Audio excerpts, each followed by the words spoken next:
I love that this job left me no excuse but to be shown something and I would be able to pick up on it quickly. The new Die Hard, or should we say Hawkeye TV show, is freaking awesome. If you haven't seen it yet, trust a bro, you're going to want to. And then come back here and watch this video. We're going behind the scenes to see if making it was just as fun as watching it. Let's check it out. Listen, I was grateful to be able to explore this part of her life. Number 1, to Barton's displeasure. Hailee Steinfeld was the only actress anyone had even considered for the role of Kate Bishop. When she went to meet the execs, she recalls it being the most intense, surreal situation. By the sounds of it, it felt a lot like entering the Avengers complex, due to the secret back elevators. Number 2, this dynamic duo can't be beat.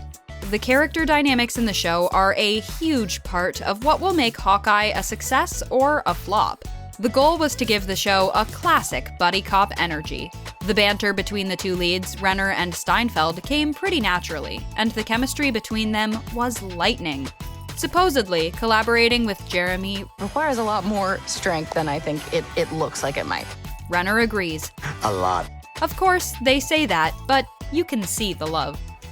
Number 3, it's Godfathers. It's Pizza. Wait, it's Pizza Dog! As much as we'd love to say the story of Pizza Dog is similar to how they found Tramp from that live-action Lady and the Tramp, that just isn't the case. But you'll be happy to know that means that his missing eyeball is totally CGI. Did somebody say ball? This pupper goes by the name of Jolt. And while Jolt was a very good boy, Hailee Steinfeld found herself struggling to juggle all her props and the dog when he got his eyes on a squirrel. Very fun. Very tricky. Number 4, and Marvel is coming around to it. As we are now well into Phase 4 of the Marvel Cinematic Universe, it has been absolutely thrilling to see the inclusivity Marvel is bringing to the table. And with that comes Clint Barton's deafness from standing just a bit too close to one too many explosions. Yeah, they were communicating! But what excites us even more is the deaf Indigenous actress, Alaqua Cox, who is also kicking butt with a prosthetic leg, by the way.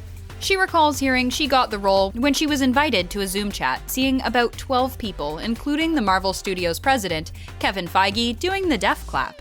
And they all said to her, "Welcome to the Marvel family." Despite her villainous entrance in the show, we're sure she's going to turn out to be one of the good guys, given the spin-off that's on its way. We're free from limitations, and I feel really fortunate to be a part of this. Number 5, and Tony Award for Best Musical goes to... Rogers the Musical was just going to be an Easter egg on the side of a bus, but became the whole reason Hawkeye came to New York in the end. This idea to turn the musical into an actual scene in the show was almost backtracked when the director realized that would mean needing a score written, a set built, Broadway actors brought in, and a whole choreography movement planned. Film people are much more comfortable making vans explode than planning theater.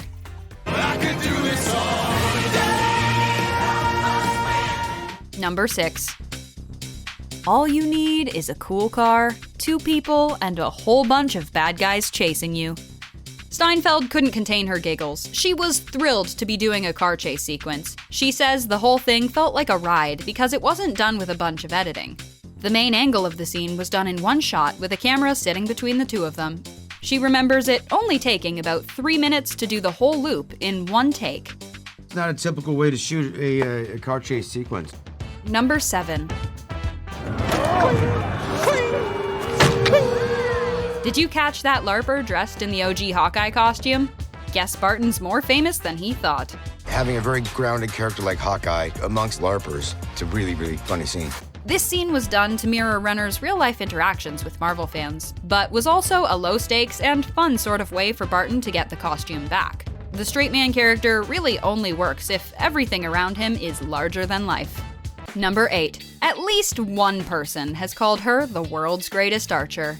Once Steinfeld found out she'd got the role, she immediately started YouTubing everything she could about archery. She was concerned she'd need to be a master archer for filming, but Jeremy destroyed the magic for her when he told her that the arrows are all CGI.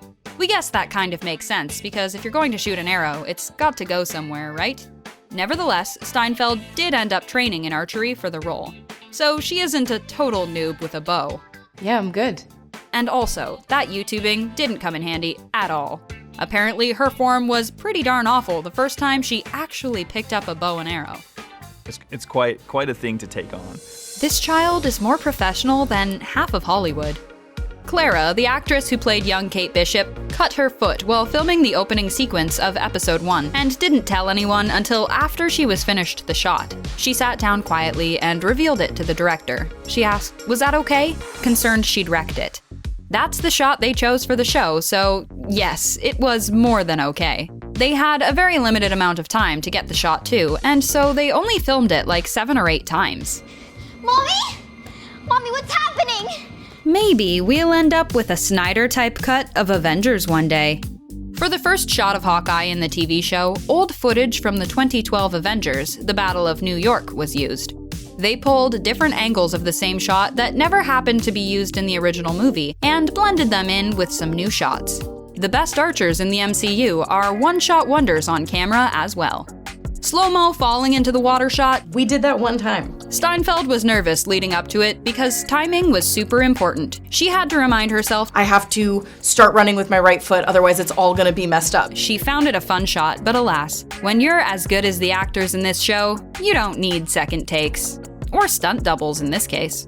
We're not talking about a straight-to-TV movie here. Early on, there was a conversation about whether Hawkeye would be a movie or a TV show. Renner was glad to get the 6 episodes to flesh out his character. I know what happens. I was there. We knew it wasn't there. It's that guy. Due to chaotic schedules, they had to film the show more like a movie, with scenes from different episodes shot on the same day.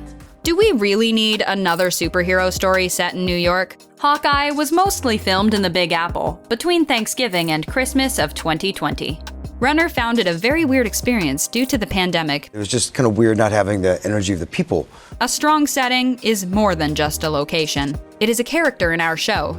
Director Rhys Thomas echoes the sentiment and adds that one of his biggest pet peeves is fake geography in movies. I felt a pride in revisiting the city through this MCU lens. Of course, New York is a huge part of Marvel due to creator Stan Lee growing up and setting up shop there. Right what you know.